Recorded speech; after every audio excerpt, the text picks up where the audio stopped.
नमस्कार, मैं सुष्मिता मिश्रा। आप देख रहे हैं 4 पीएम न्यूज़ नेटवर्क। भारत जोड़ो न्याय यात्रा मणिपुर से शुरू हुई थी और बिहार पहुंची और उसके बाद अब उत्तर प्रदेश पहुंचने वाली है। लेकिन जिस तरह से मणिपुर से उत्तर प्रदेश की यात्रा, तो कहीं न कहीं कुछ चीज़ें आई राहुल गांधी के करीब।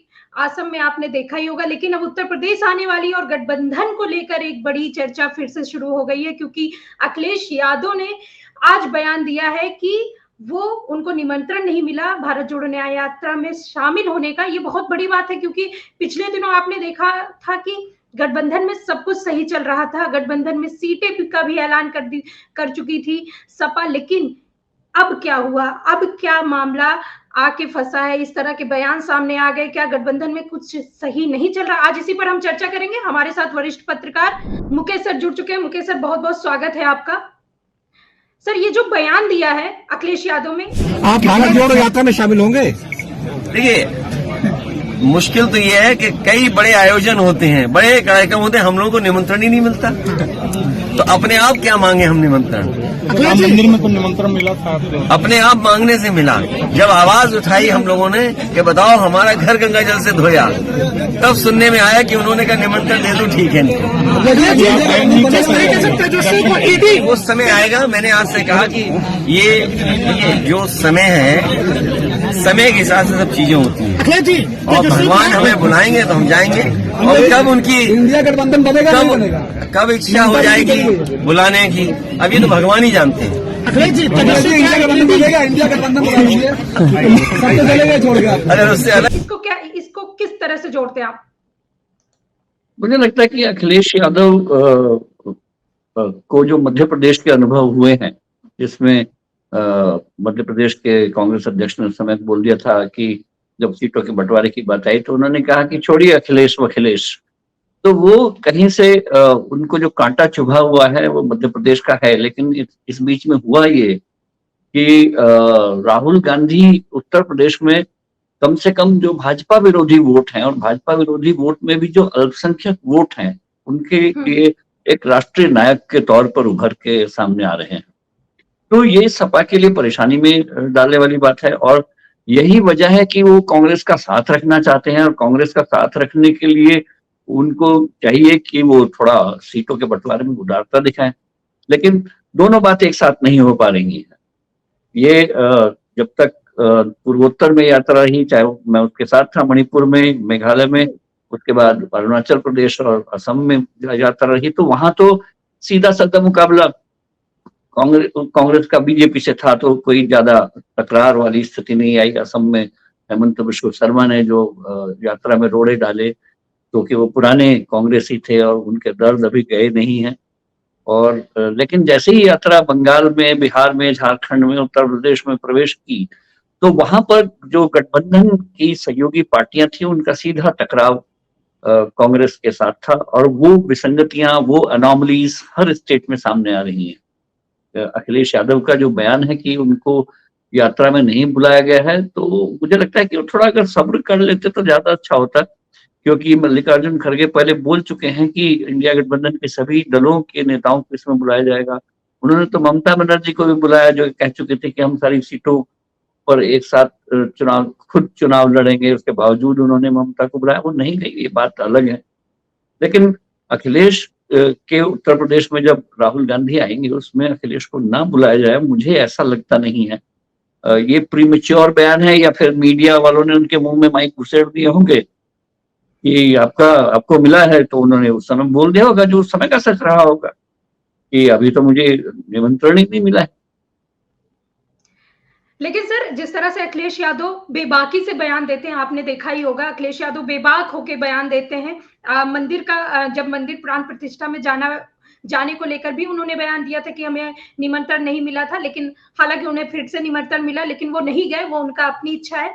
लेकिन जिस तरह से गठबंधन में आए दिन रोज नए चीजें देखने को मिल रही है, तो क्या वास्तव में 2024 में कुछ गड़बड़ होने वाली गठबंधन को लेकर?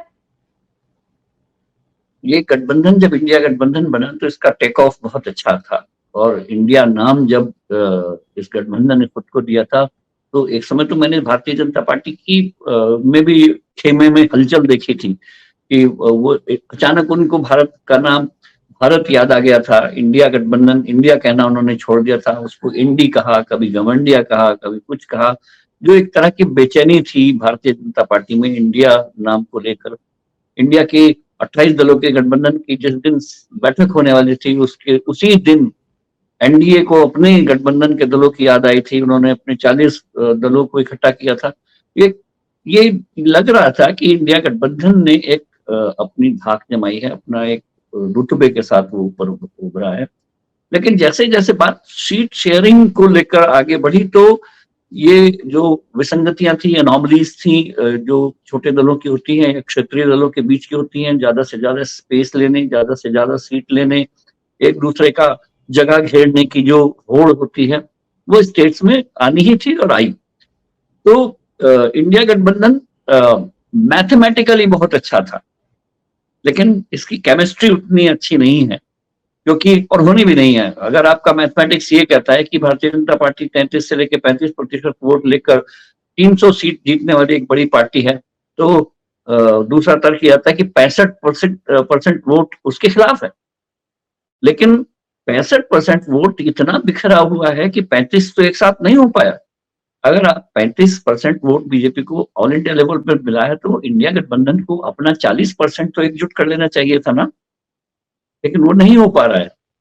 तो आगे क्या होगा, किस तरह से ये अभी अगले 1-2 महीने में क्या करवट लेगा इंडिया गठबंधन, ये देखना है। लेकिन जितना अच्छी स्टीम के साथ, जितने अच्छे प्रेशर के साथ ये उभरा था, वो कहीं लूज हुआ है। जी, सही बात कर रहे हैं आप। लेकिन बिहार में जैसे ही भारत जोड़ो न्याय यात्रा जाता है, वैसे ही बिहार सरकार बदल जाती है। आपने देखा होगा नीतीश कुमार दूसरे खेमे में चले जाते हैं। लेकिन उत्तर प्रदेश में आते ही एक दल की नाराजगी फिर सामने आ रही, सपा की नाराजगी सामने आ रही। क्या कुछ होने वाला है 2024 में? एक आखिरी सवाल ये भी है सर कि इंडिया गठबंधन तो अच्छे वे में तैयार किया गया था बीजेपी के खिलाफ लड़ने को लेकर। खुद नीतीश कुमार आए थे सामने, लेकिन नीतीश कुमार का यूँ बदल जाना क्या दिखता है कि इंडिया गठबंधन का बिखराव कहीं ना कहीं नीतीश कुमार की वजह से भी हो रहा है? ये नीतीश कुमार का बदल जाना, भाजपा के पास चले जाना, उसमें इंडिया गठबंधन का कोई रोल नहीं है। वो उनका बहुत बड़ी बहुत जो उनकी नैरो सोच है नीतीश कुमार की, जो आत्म केंद्रित सोच है, वो उसका नतीजा है।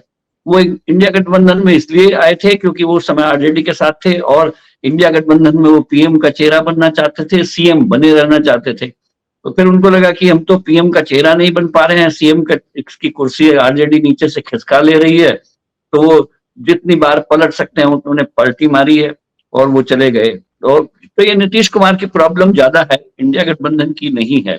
ये नीतीश कुमार के निजी जो अपनी महत्वाकांक्षाएं हैं, उनकी जो अपनी नैरो पॉलिटिक्स है, उसका नतीजा है। बिहार में नीतीश कुमार के बीजेपी के साथ जाने से बीजेपी को, मैं आपको शर्त लिख के देता हूं कि बीजेपी को उससे कोई फायदा नहीं होगा। और सेकेंडली, नीतीश कुमार का वोट हर चुनाव में घटा है। उनकी इन्हीं जो राजनीतिक में से जो नैतिक नाम की चीज गायब है, उसी वजह से नरेंद्र मोदी बिहार में एक फैक्टर हैं, और उसका फायदा बीजेपी को मिलेगा, और बीजेपी को अपनी ही सीटें मिलेंगी, उसमें नीतीश कुमार का कोई वोट उसके पास नहीं आएगा। दूसरी तरफ जो आरजेडी और कांग्रेस के बीच का जो गठबंधन है बिहार में, वो नीतीश कुमार के जाने से ज्यादा सुगम हुआ है, और अब सीधे सीधे मुकाबला बीजेपी वर्सेस आरजेडी कांग्रेस है। तो देखना यह है कि बिहार में क्या होगा। बिल्कुल सही कहा। बहुत बहुत धन्यवाद सर, आप इतने कीमती वक्त हमारे लिए निकाले, बहुत बहुत धन्यवाद सर। तो देखा आपने जिस तरह से उत्तर प्रदेश में भारत जोड़ो न्याय यात्रा आ रही है और अखिलेश यादव के इस तरह बयान आना बहुत बड़े सवाल खड़े कर रहे हैं। क्या होता है, हमारी भी नजर बनी रहेगी और हम आपको पहुंचाते रहेंगे इस इंडिया गठबंधन और भारत जोड़ो न्याय यात्रा में क्या क्या नया होने वाला है और क्या क्या होगा। तब तक के लिए देखते रहिए 4 PM न्यूज नेटवर्क। मैं सुष्मिता, नमस्कार।